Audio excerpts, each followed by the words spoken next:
Yeah.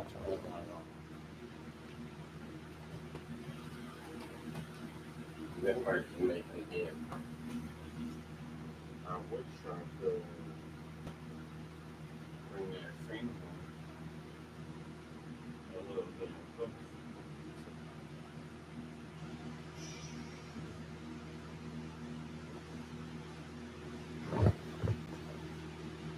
But now it's damn dark.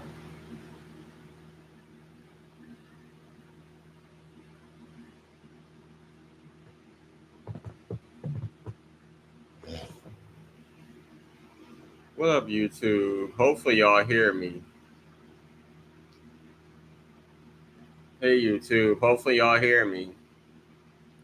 So, I'm back with another video. You already know who it is. It's the one and only Damian Moody, also known as Cashmere Majesty. Sometimes I go by Red Ron Hood. And I'm back with another Cashmere Reads session where I pick a book out of my collection of books and I take the time to read throughout the chapters. And I also take breaks here and there. Um, and probably give off my own opinion about certain stuff in the book or whatever. So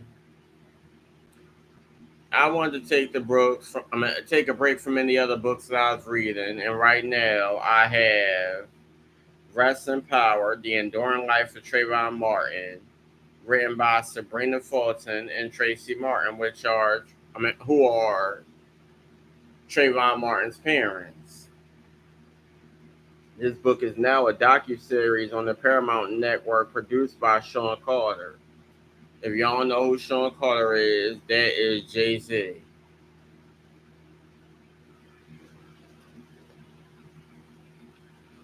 I might have to turn the light on because it is a little dark. I got my glasses on, but it's just hot. Oh my Jesus. I'm trying to figure out which not do to make it.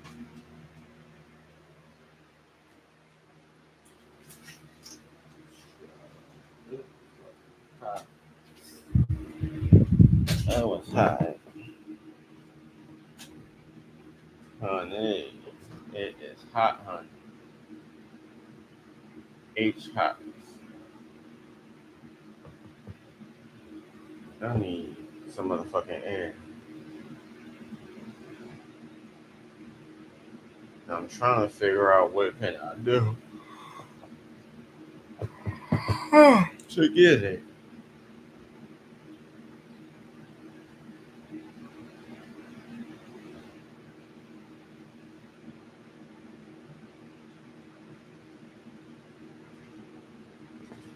Maybe I'll do like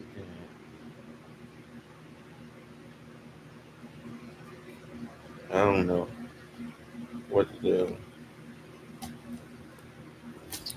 Alright, y'all. So I got this book.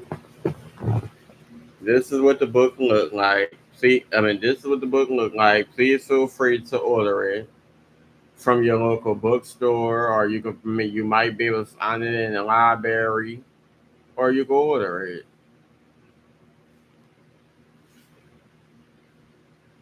It says a parent story of love, injustice, and the birth of the movement.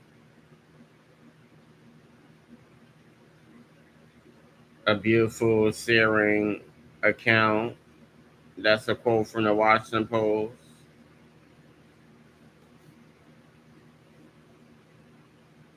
Uh,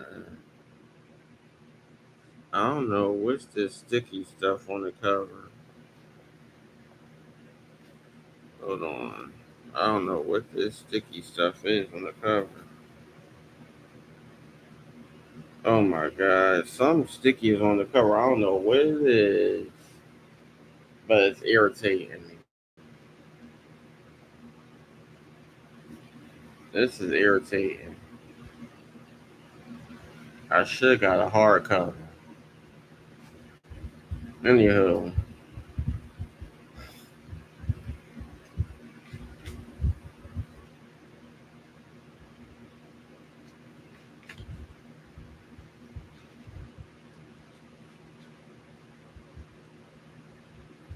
to the memory and legacy of our fallen son, Trayvon Martin.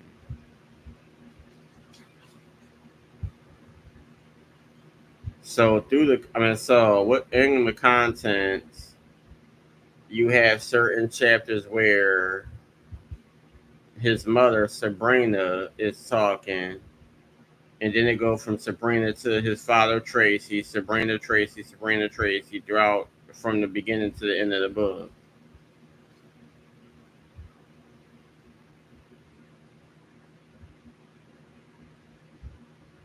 And its contents from it says our lives before, then its contents from February 26, 2012, all the way to July 12, 2013.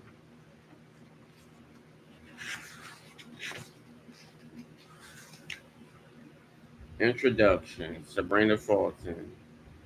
It says, for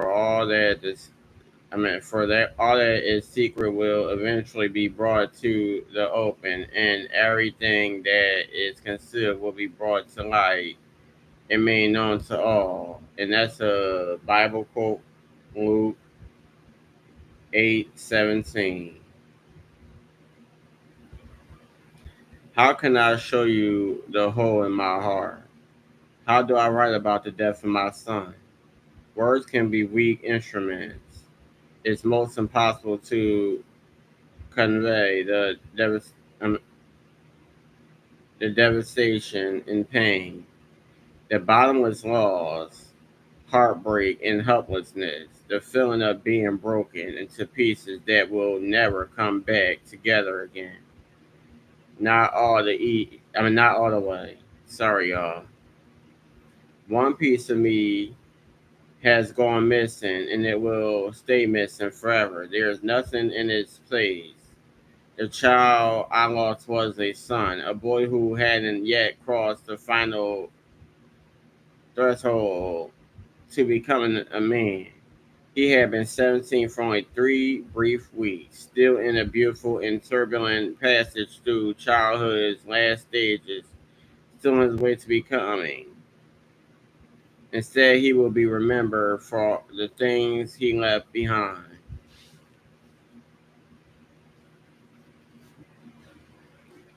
The bullet that pierced his heart, the blood that stained the ground, the crime scene photographs of his corpse, and the famous hoodie picture. The fight to find an answer to the question of why he died, in a place where nobody seemed to care, and where even the people whose job it was to care were eager to move on, to forget. I can never forget. Nobody ever gets over the death of a child. All I can do is remember. In remembering, I pay homage to my son in the hope that the truths I tell can help others, and that maybe someday, through God's grace, what happened to my son will never happen to another mother's child. His it is a story of a life cut tragically short, but it's also a story of a boy who, in death, became a symbol, a beacon, and a mirror in which the whole nation came to see his reflection. It's the story of a young life that, at its seeming end, was transfigured into something else. The truth is that my son took his last breath, and that will never change. The hole in my heart will never heal. They say when an adult dies, you bury the past. When a child dies, you bury the future. But through his physical life, but though his physical life ended, he isn't yet finished, leaving his mark on the world. And so I will never stop saying his name and telling others the story of his life and his death and all that followed. His spirit lives on, and even his death may yet be redeemed. This is the story of my son, Trayvon Benjamin Martin.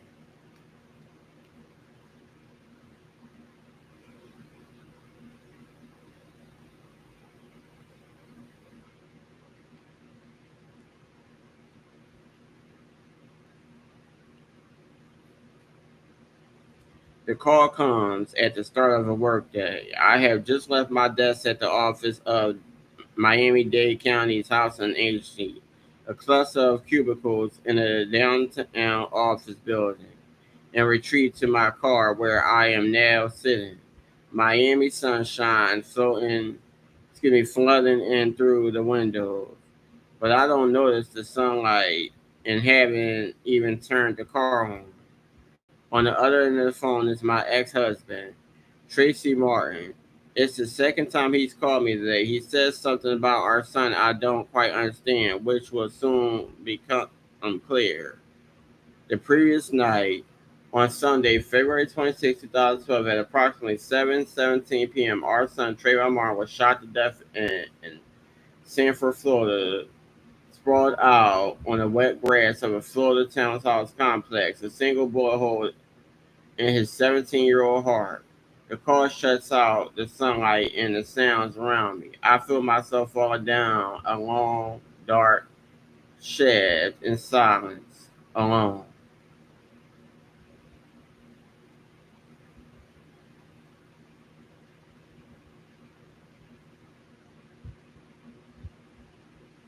My name is Sybrina Fulton, and in that moment, one life for me ended and another began. Before that day, before Trayvon's death, chances are I would have lived and died without you ever hearing my name. I am one of the mass of Americans living an anonymous life of infinite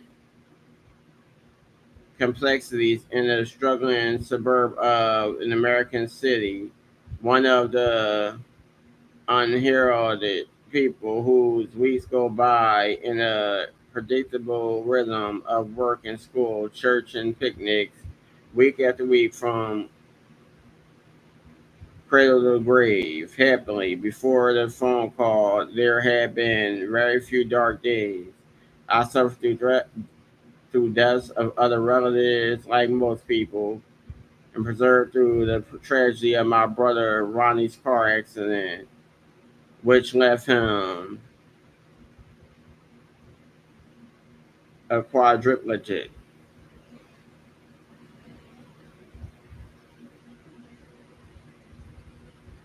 But I felt that God has always protected me, watched over me. Sundays found me in church in Upalaka near our home, or Opalaka, I'm sorry.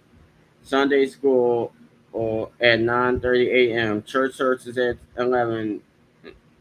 We believed in the Lord and believed we were blessed. We also saw enough chaos and pain around us to know that life is fragile and happiness isn't guaranteed. But nothing, no blessing or fear prepared me for this.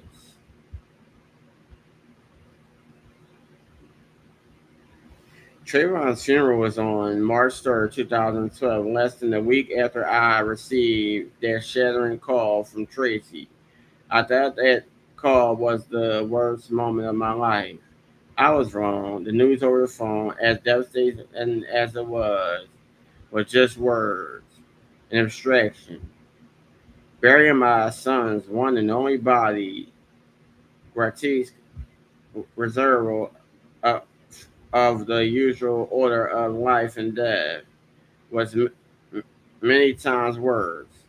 I couldn't fully gasp then and can only barely remember now the details of that terrible day when Trayvon's body was put to rest. I walked through the day in a daze. We had celebrated his birthday only 28 days before, on February 5th. Just a week earlier, I had been thinking about Trayvon getting his driver's license. I had been thinking about his junior prom. I was thinking about what he was going to do with the rest of his life. Now, instead, we were preparing our son for his eternal rest. We buried him in white suit, powder blue accents, and blue shoes. And we sent him off in a baby blue casket with his name engraved on the side. With his fresh haircut and smooth unblemished skin. He looked like he was going to his high school prom. The body was placed in a mausoleum drawer in a Miami cemetery. Yet I never believed that he was there. For a minute, I learned that he had died. I always felt his presence. We buried his shell, but his spirit, who Trayvon was and who he always will be, remains. I believe this with all my heart. That was the one thought on my mind from the moment I heard the news of his death.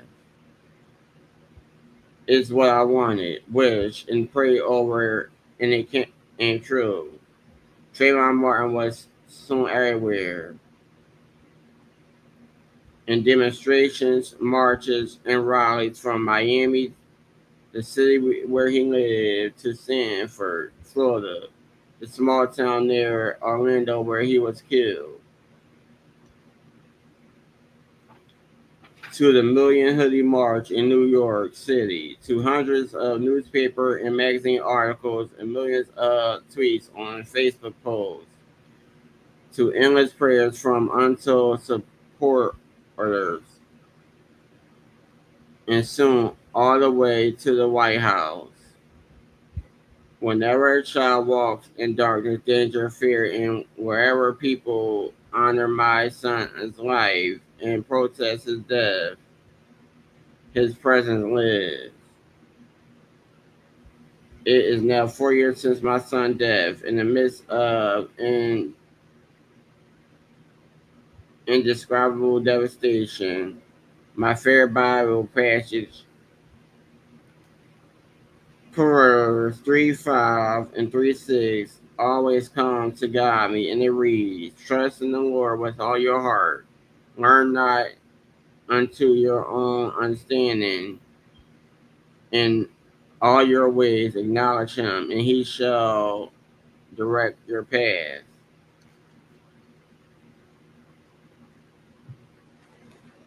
After the funeral, in the midst of the trial of the man who shot Trayvon and the tribulations that followed, none of which I would ever fully comprehend, I put my faith in God, and the path was laid before me. He brought the tragedy of Trayvon Martin to the world, using his death as a call for change. We tell Trayvon's story in this book, along with our own story on how two ordinary parents from Miami, Florida became activists and bringing out their son's case to the world. And I hope that there won't be any more heartbreaking cases like his anywhere else. Not in for Florida, where my son was shot dead on February 26, 2012, or Jacksonville, Florida, where Jordan Davis, 17, was shot dead by a 45-year-old man who objected to the music Jordan and his friends were playing in their car. Our Ferguson, Missouri, where Michael Brown, 18, was fatally shot by a police officer. Our Cleveland, Ohio, where Tamir Rice, 12, was shot by a police officer as he played with a toy pistol in the park. Our Staten Island, New York, where Eric Garner, 43, died after being put in a chokehold by an officer during an arrest for selling single cigarettes from a package without a tax stamp. The list goes on and on, one tragic case after another, for too many years and with too many victims to count or properly remember. Our case is far from the first incident of senseless gun violence. It was definitely not America's first racially motivated killing, but it was the first in a wave that reignited people's passion for the cause of injustice. I never imagined that my voice would be not only heard, but heard by so many, and that it would become one of the chorus of voices shouting, "I am Trayvon Martin," in support and solidarity of our fight to make his death matter and not be forgotten. I could never have imagined that my son would become, in death, a symbol for injustice. We tell his story in the hope that it will continue to the calling that Trayvon left for us to answer, and that it might shine a path for others who have lost or will lose children to senseless violence.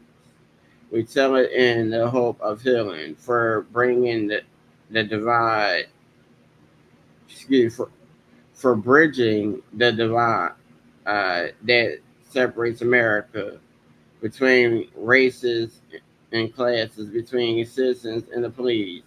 Most of all, we tell it for Trayvon, whose young soul and lively spirit guide us every day in everything we do.